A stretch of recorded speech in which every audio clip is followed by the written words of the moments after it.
sozialdemokratischen Bildungsorganisationen haben in Erinnerung an die großen wissenschaftlichen Leistungen der österreichischen Sozialpsychologin und Pionierin der empirischen Sozialforschung Marie Jahoda den nach ihr benannten Preis ins Leben gerufen. Der Preis prämiert Menschen, die im Geiste Marie Jahodas jenseits des neoliberalen Mainstreams den Wirtschaftsfaktor Arbeit in seinen sozialen und individualpsychologischen Funktionen der demokratischen und gesellschaftlichen Teilhabe sowie individueller Lebenserfüllung betrachten. Erste Marie Jahoda-Preisträgerin ist die 1930 in Österreich als Tochter von Marie Jahoda und Paul Lazarsfeld geborene US-amerikanische Sozialpsychologin Lotte Baylin, die die Auszeichnung für ihre Forschung zum Strukturwandel in der industriellen Arbeitswelt erhält, die zu dem Ergebnis kommt, dass die Trennung von Arbeitswelt und Familie sich negativ auf die Produktivität und Arbeitszufriedenheit auswirke. Als Zeichen der Anerkennung freuen wir uns, den Marie Jahoda-Preis 2022 an Lotte Baylin am Mittwoch, den 26. Oktober in Boston zu übergeben. Die stellvertretende Vorsitzende der SPÖ Wiener Bildung, Gemeinderätin Astrid Rompold, übergibt den Preis im Haus von Lotte Baylin. Professor Baylin, it's a great honor and a pleasure for me to visit you here in your house. We come here to honor you with an award that's lovely. Of the educational organizations of the Social Democratic Party of Vienna. For the beginning, we brought a short film to you about people who want to congratulate you. Love.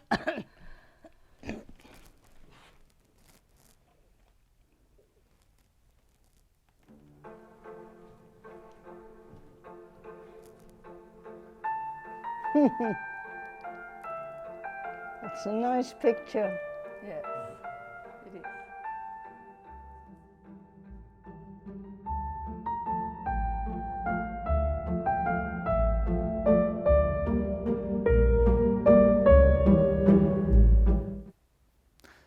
Noch in den letzten Kriegsjahren 1945 hat sich die Wiener Sozialdemokratie hier im Roten Salon im Wiener Rathaus neu gegründet. Gleich von Beginn an war es der Wiener Sozialdemokratie wichtig, dass man das Geschehene aufarbeitet und dass man auch dementsprechend die Geschichte weitervermitteln kann. Sehr viele Menschen mussten in den Jahren 1933 bis 1945 ihre Heimatstadt verlassen. Mit sehr vielen Zeitzeugen und Zeitzeuginnen konnten wir direkt Gespräche führen, unter anderem mit Siegfried Rammler, der direkt aus den Vereinigten Staaten zu uns gekommen ist, mit Franz Leichter. Wir konnten mit Rudi Gelbert, der verwurzelt war hier in der Wiener Sozialdemokratie, direkt mit Leuten, die hier ausgebildet wurden, Gespräche führen. Und jetzt ist es uns ganz wichtig, dass wir das, was wir mit jenen Zeitzeugen diskutieren konnten, nämlich wie können wir Erinnerungskultur weiterleben, wenn es keine Zeitzeugen und Zeitzeugen mehr gibt, dass wir genau das fortsetzen. Es freut mich sehr, dass wir die Tochter von Marie Jahoda kontaktieren konnten, dass wir mit Lotte Baylin ins Gespräch kommen können und dass ein Team der Wiener Bildungsakademie, der Wiener SPÖ Bildung und der Bundes-SPÖ Bildung Lotte Baylin in ihrer Heimatstadt in den Vereinigten Staaten besuchen werden, dass man einerseits mit ihr über ihre Mutter sprechen kann, über ihren Vater, aber auch über ihr eigenes Wirken, ihre eigene wissenschaftliche Arbeit und dass wir damit wieder eine Brücke bauen zu jenen, die aus dieser Stadt weg mussten, die noch immer eine Verbundenheit haben zu ihrer Heimatstadt, dass wir ihre Geschichte dokumentieren können und dass wir das für nachfolgende Generationen wirklich bewahren können. Ich freue mich sehr auf diese Dokumentation und bin meinem Team sehr dankbar, dass das gelungen ist. Die sozialistische Bildungsarbeit hat in Wien und in unserer Partei große Tradition. Bereits vor 155 Jahren wurden die ersten Arbeiterbildungsvereine gegründet. Die Bildungsarbeit hat seither eine wirkliche Erfolgsgeschichte geschrieben. Trotz aller Pflege von Traditionen und Pflege von Erinnerungskultur ist es uns aber immer wichtig, neue Initiativen zu setzen. Es ist mir daher als Vorsitzende der Wiener SPÖ Bildung eine Freude, heute mitteilen zu können, dass wir einen neuen Preis gestiftet haben, den ersten Marie Jahoda-Preis, der besondere Leistungen in der wissenschaftlichen Arbeit hervorheben und auszeichnen soll. Nun, ich tue das gerne und ich tue das hier vor einem Gemeindebau, der im vorigen Jahr nach Marie Jahoda benannt wurde, in meinem Heimatsbezirk, im 3. Bezirk in der Kegelgasse 17. Und der Preis wird auch übergeben werden der Tochter von Marie Jahoda, Lotte, Baylin. Und ich kann leider bei der Übergabe persönlich nicht dabei sein, aber daher möchte ich mit dieser Mitteilung, mit dieser Nachricht Lotte, Baylin zu diesem Preis sehr, sehr herzlich gratulieren. It doesn't appear very often that someone is awarded a prize named after their own mother, Marie Jahoda. Mrs. Baylin shared the destiny of many women scientists in the 1950s and 60s, struggling for a job in the academic arena, not be taken serious as women scientists, to have to overcome multiple obstacles to path your academic career. But Mrs. Baylin did her way. Her research still contributes nowadays to debates we are having, and her argument to question the framing of work-life balance seem very convincing to me, as this picture suggests that the two spheres are totally independent from each other and not interlinked, and you only need to bring harmony by setting the correct priorities, harmony into these two spheres. It's a matter of fact that paid work, the paid work sphere, increasingly penetrates recreation and the private sphere, and it also diminishes your time self-determination and your independence. Mrs. Baylin's approach to speak about integration reflects the complexity of the multiple roles we all play much better. And it also enshrines a feminist approach. It challenges the underlying system of work exploitation, of gender roles, of division of labor.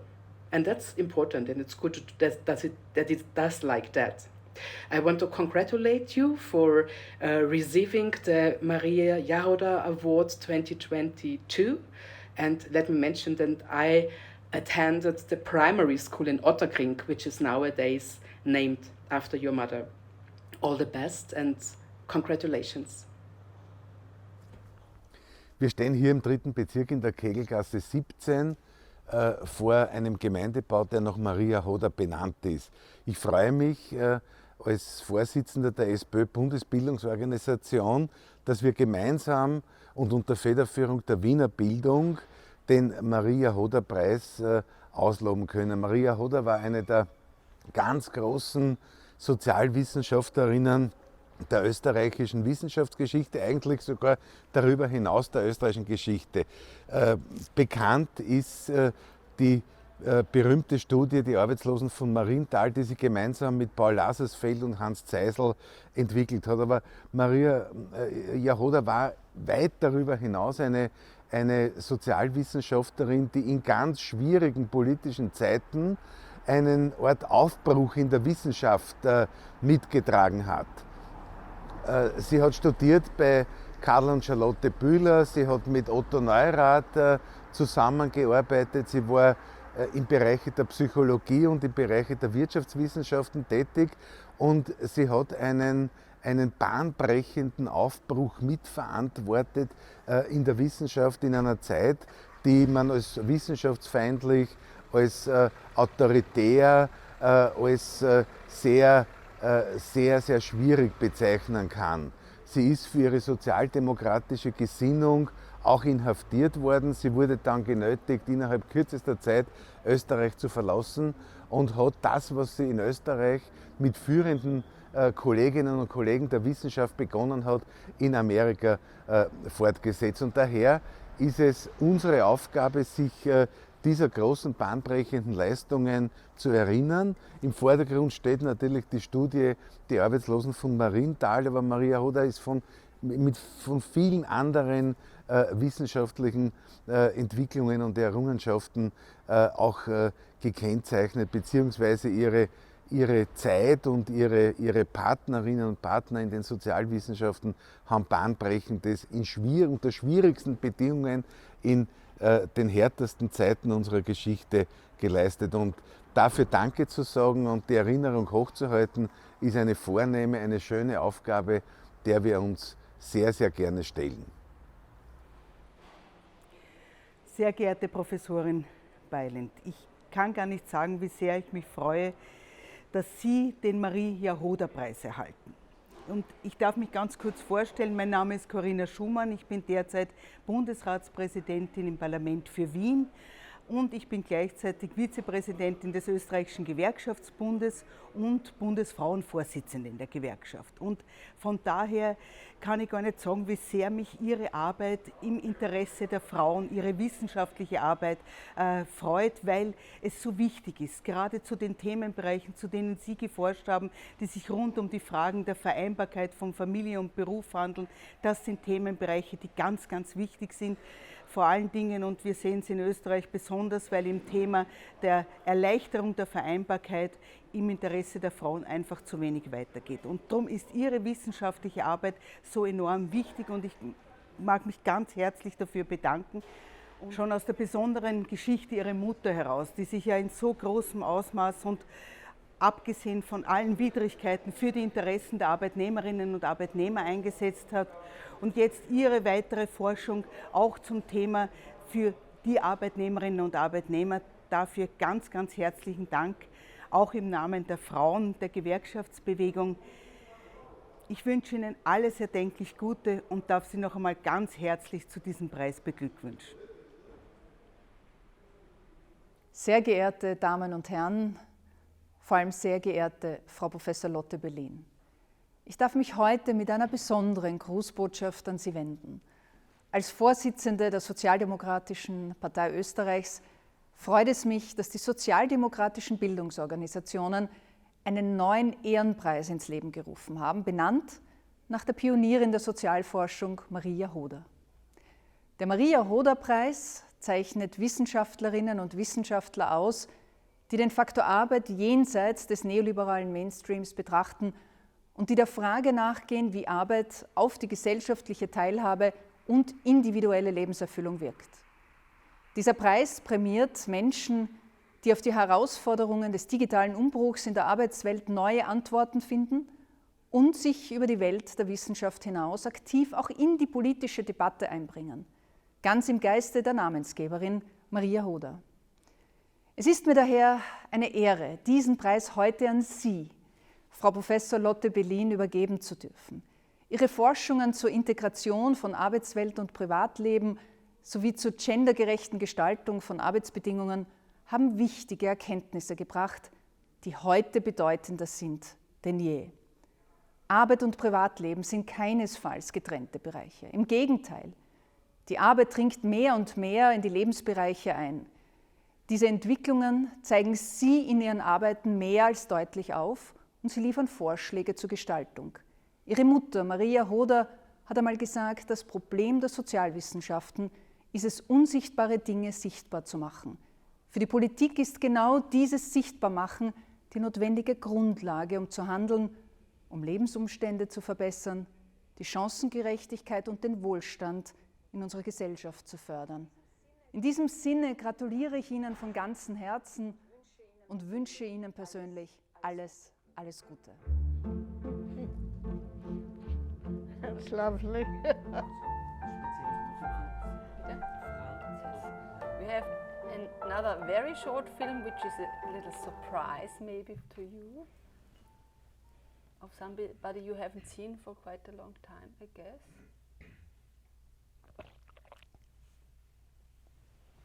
We met him the day before yesterday.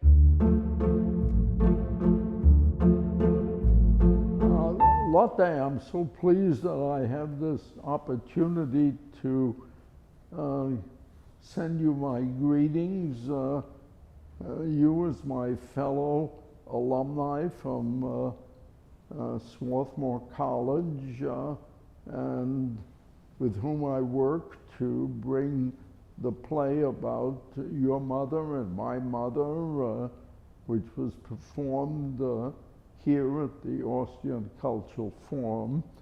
I hope all is well with you and your husband, and I think often of Swarthmore, but unfortunately you and I didn't know each other at Swarthmore, and I missed meeting your mother when she came to visit you at Swarthmore.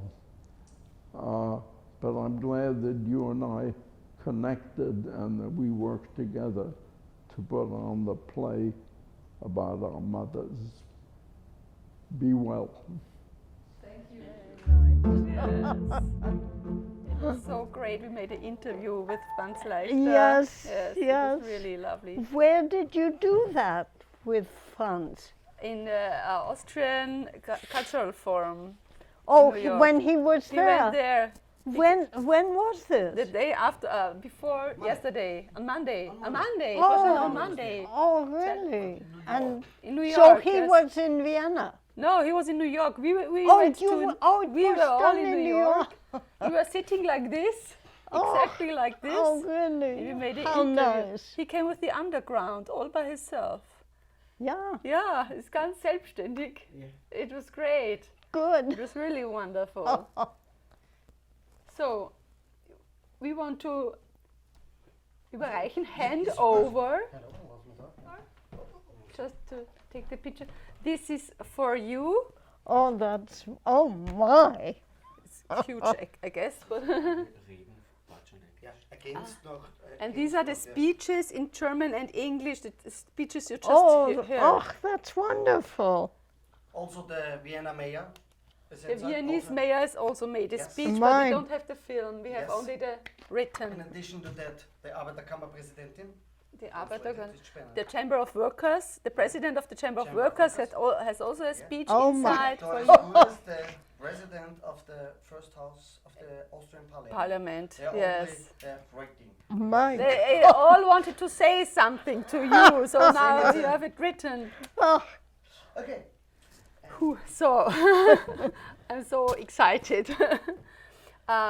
Yes, first of all, I want to introduce myself. My name is Please. Astrid Rompold, and I am member of the Vienna City Parliament for the Social Democratic Party. And maybe for the beginning, the book of your mother, Die Arbeitslosen von Marienthal, was the first political book I ever read when I was 15 years old. Really? And I was very impressed. Yes, and now I'm very honored to be here with you. I have so many questions. Maybe could you give a short overview about your life? How you? I know that's difficult, and I will then ask more deeper questions. Actually, so you mean my whole life? actually, the highlights of your life. The highlights. So I was born in Vienna, that's highlight. I was 7 years old when my mother had to leave Austria. So my father, they had divorced, he had remarried, he was in America, and so he came to get me. And I was in America and she was in England during the war.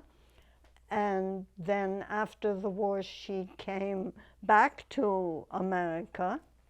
And so when I went to college, I was living with her. And she stayed till 1958. I had already married. And then she went back and remarried an English Labour MP. And spent the rest of her life in England, and we always enjoyed so much going there. They had this wonderful house in Sussex, and it was lovely. And I went to Swarthmore with Franz, then came here to graduate school, met my husband and got married and never left.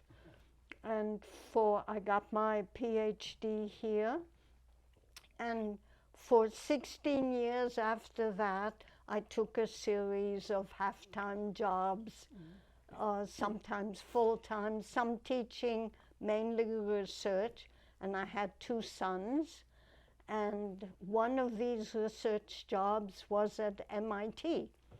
And this was the early 1970s when institutions began looking for women, because even though the Civil Rights Act had been on for 8 years, the gender part was not paid attention to until there were a series of suits, and all of a sudden the institutions got interested.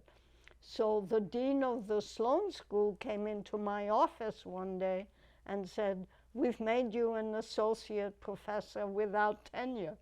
And he never asked me whether I wanted it. Okay. And I don't know if he asked anyone else. But so I went through the tenure track for 7 years, and I've spent 40 years at MIT, at the Sloan School. Yes. Great. Yeah. Thank you for this overview. The first question would have been to your mother and the connection to your mother, because I didn't know that she came to the US to live here with you. I didn't know that. Yes, she arrived the day before Roosevelt died. Okay. It was April 45, one of the first refugee ships that came from England, because it was just after the European war was over, but the Japanese war was still going on. Okay, and did she continue her scientific work Oh, here? Absolutely. She did a lot. She was a professor at NYU. She worked on anti-Semitism, on mental health, on the authoritarian personality. She wrote a very esteemed textbook in research methods, which I think has been continued, and other people have taken it up and is still available. So, no, she was a professor at NYU, very successful here. Okay. Yeah. And what about your father? So he came on a fellowship in 1933 to the States. And after the Civil War in 1934, he realized there was no way he could go back or do anything. So he managed through various ways to stay here. And that's why he was here when my mother had to leave. And for a while he was a research director at various places, but ended up in Columbia University as professor, and had a very successful career in conjunction with Robert Merton. They worked very successfully together, one in theory, one more in methods. And even after he had to retire from Columbia, he went to the University of Pittsburgh to start, he had started this bureau in Columbia, to start a bureau there. And then he died of cancer at the age of 75. Yeah. Quite young, actually. Yes, yeah. So actually your family, everyone was in the scientific field. Yes, and our two boys are academics. So, also? Yes. In which branches are they working? Well, one is in astronomy and physics, astrophysics, and the other is in linguistics. So we never understood anything they did. I can't believe this. I would like to go back to the 1930s. Yeah. I know you have been only 4 years old, but do you remember anything about the Civil War in Vienna? You know what I remember? That my mother told me we couldn't sing the International anymore. Oh. We used to sing it, and I wasn't quite sure why.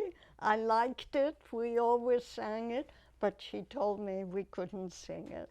And you still remember, as a 4-year-old child, you knew that this was something special to you, obviously. Yeah, Yeah. And did your mother tell you later on something about the Civil War, about the Austrofascism? Well, Or your father? you know, somewhat. They didn't talk much about it, you know, in an informal way. So it's more, you know, what you learn and about it. Okay, Yeah. okay. In Austria, I must admit, till now, it's so that social democratic people and members, of course, know about this time and they call it Austrofascism. Yes. But other people don't know this name and they don't accept that it was also a kind of fascism. And I think this is still a problem. Really? Yes. That's interesting, because that's certainly, I always felt we were refugees from Austrian fascism, not from Nazism. Exactly, Yes. and this Yes. is the reason why I'm asking you this. Yes. Because you witnessed this time from a different perspective. Right. Yeah. So, but it, you know, it was confusing for a child. Yes. You know, when my mother was arrested, evidently, and I don't know whether I remember this or this is a story, but I was at the Montessori school, and both of my granddaughters started their education at a Montessori school. So, and evidently, I came one day to school and there were some flowers on my desk. And I asked, why do you have flowers? And they said, because your mother is in jail. And that evidently was the first I heard about it. They had told me she was away. And I vaguely remember my uncle taking me into a cafe house and explaining to me that she didn't do anything bad, you know, trying to explain what a political prisoner is. And I do remember the day we were on vacation someplace, and I was with my cousin, and I do remember the day we heard that she had been released. Oh. And we were jumping up and down. Yes, I can imagine that. That's beautiful. Was it ever an option to go back to Vienna, or for your mother, or I maybe think after she came to America, at first she did not like it here at all. I understand. And she didn't quite know what she would do. And she had been very successful in England, and so she made some suggestions, had some contacts with Vienna. What seems to be the story is that the Social Democrats, so this would have been in the late 40s, the Austrian or the Viennese Social Democrats didn't want her back and were not welcoming in any way. She had had this dream to be Minister of Education, you know. And so she made some inquiries, and they clearly didn't want. I think that was a big problem, that actually the Austrian intelligentsia, as we say, wasn't asked to come back. And I think that people in Austria, I don't know if they felt guilty or if they just were thinking about not wanting to have to do something with national socialism at all, which included the victims. For us, at least for me, it's not, I don't understand how that worked, but it's really a pity and a big loss for Austria, I think. Yes, I mean, my impression is that it took a long time for the Austrians to accept that they were not the victims. Yes. Yeah. Exactly. Yeah. I would like to ask you something about your husband. Yeah. He was also a scientist. He was a historian. He was a historian, and you were partly working together. We did one book together, which was funny. It was a historical shipping record, and it was in the 1950s. Mm-hmm. So I was the technical computer person, but this was a huge half-room size computer. You had to wire up, you know, your instructions, and of course there were punch cards and everything. And I wrote an appendix to the book explaining how to code, you know, how to make the code sheet. We had code sheets and punch cards and everything, which was completely obsolete by the time the book was published because technology was moving so fast. So it's a historical document now. Great, that's great. You two, I guess you were both politically interested. Did you?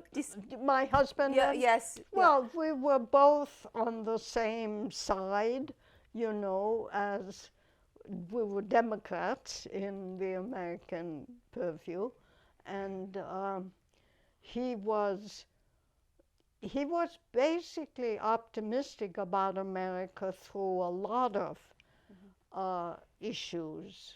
The McCarthy period, where, you know, it was pretty awful and scary. He was very optimistic that American institutions would hold. But then during the Trump years, he was less sure, and he died, of course, 2 years ago, and I don't know what he would think now. He would not be happy. No, I guess so.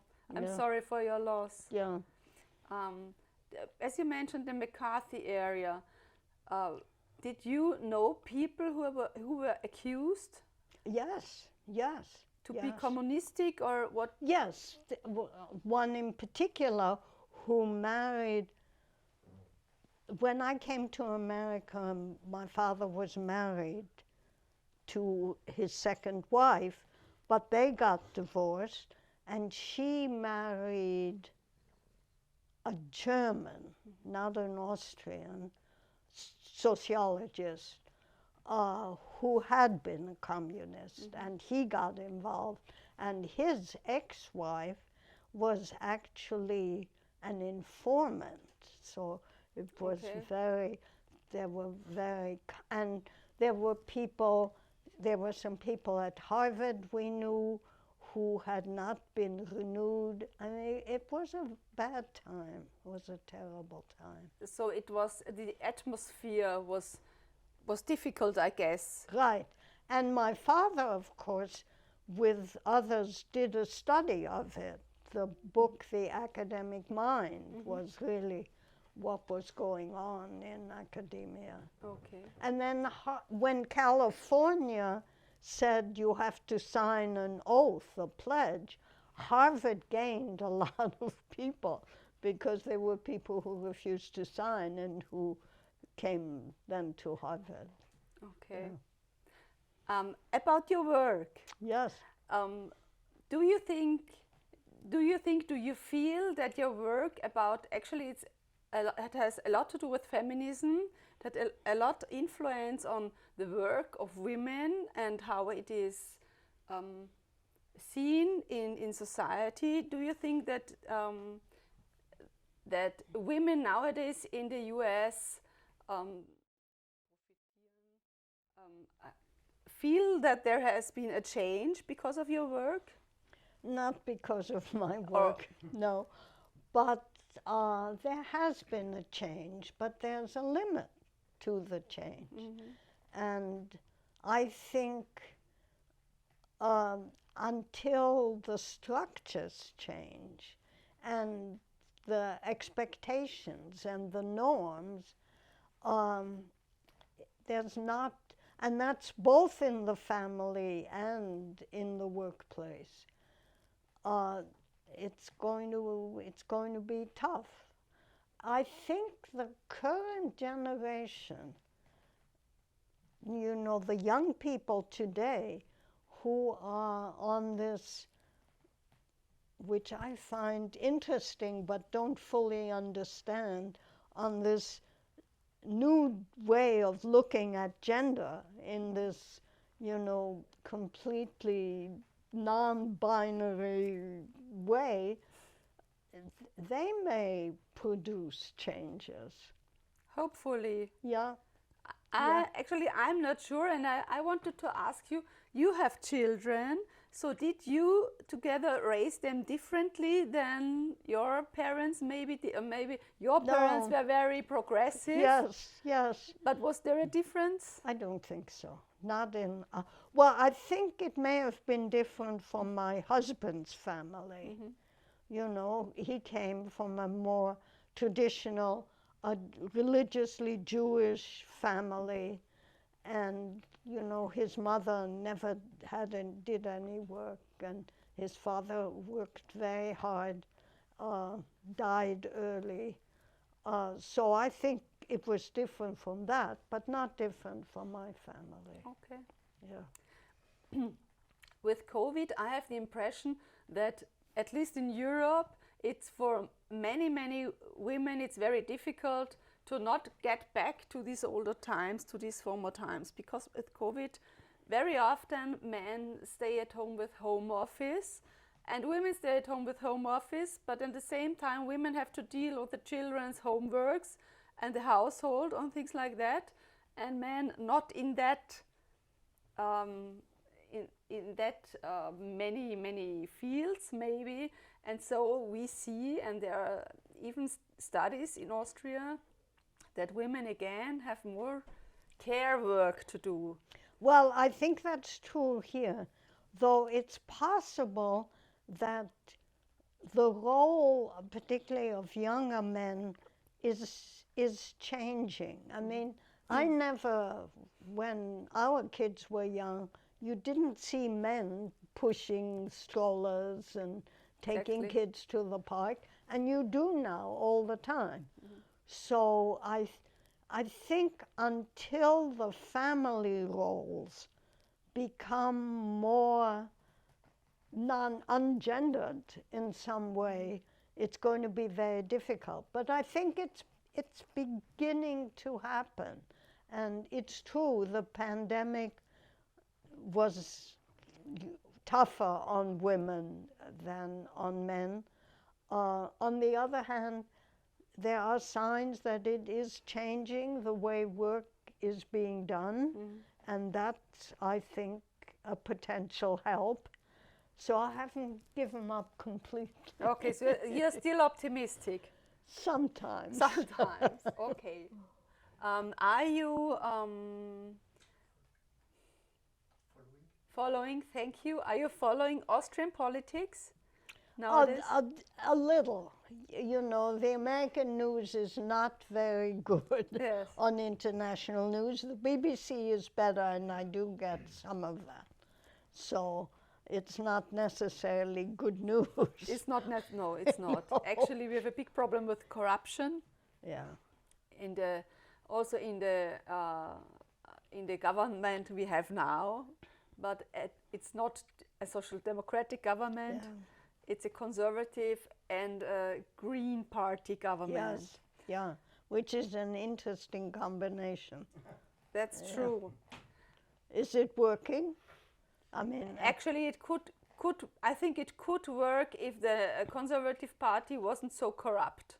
I see. But they are really reckless and not caring about any correct behavior at all. So it could be better, but it could be much better with a social democratic chancellor. Of course. In the film you saw Pamela Indy Wagner. She's our chairwoman of the Austrian Social Democratic Party, and we are really hoping that she will be the chancellor. Oh, really? Yes, wonderful. Because the surveys are quite good. When is there an election? In 2024. Oh, so So- it's still away. Yes, the it's latest still moment. away. It's the It's the latest latest. moment. Yeah.